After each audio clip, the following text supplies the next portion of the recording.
ഒന്നിതാണ് ഒന്നിതാണ്.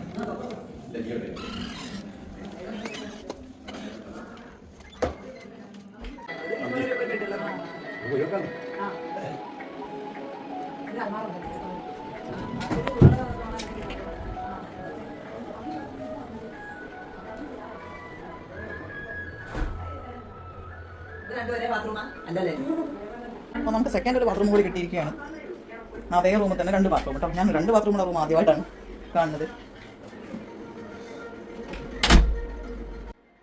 അങ്ങനെ ഞങ്ങൾ 3 മണിക്കൂർ കോഴിക്കോട് ടു ഗുരുവായൂർ വരെ ട്രാവൽ ചെയ്ത് ക്ഷീണമായി. ഞങ്ങളുടെയൊക്കെ മുഖം കണ്ടാൽ അറിയാം, ഭയങ്കര ടയേർഡായി. റൂമൊന്ന് തണുത്ത് വരുന്നവരെ ഇങ്ങനെയൊക്കെ ഡാൻസ് ചെയ്യാമെന്നൊക്കെ വിചാരിച്ചു. കർട്ടന് കൂടെ അങ്ങോട്ട് നോക്കിക്കഴിഞ്ഞാൽ കുറേ കാർ പാർക്കിംഗ് അല്ലാതെ വേറെ ഒന്നുമില്ല.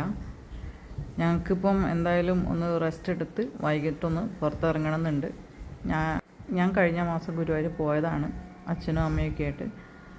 പക്ഷേ അനിയത്തി ഹസ്ബൻഡ് കുറേ കാലത്തിന് ശേഷമാണ് ഗുരുവായൂർക്ക് വരുന്നത്. അവർക്ക് വേണമെങ്കിൽ അവർ പോയിക്കോട്ടെ, ഞാൻ ചിലപ്പോൾ പോവും, ഉറപ്പിച്ചിട്ടില്ല. ഇങ്ങനൊരു ടേബിളും ചെയറൊക്കെ ഉള്ളത് നന്നായി. ഫുഡൊക്കെ എന്തെങ്കിലും ഉണ്ടെങ്കിൽ വാങ്ങി കഴിക്കാമല്ലോ. ഇവിടെ തന്നെ വലിയൊരു ഡ്രസ്സിങ് ടേബിളും വലിയൊരു മിററൊക്കെ ഉണ്ട് കേട്ടോ. നമുക്ക് വ്യക്തമായിട്ട് നമ്മുടെ മുഖമൊക്കെ കാണാം.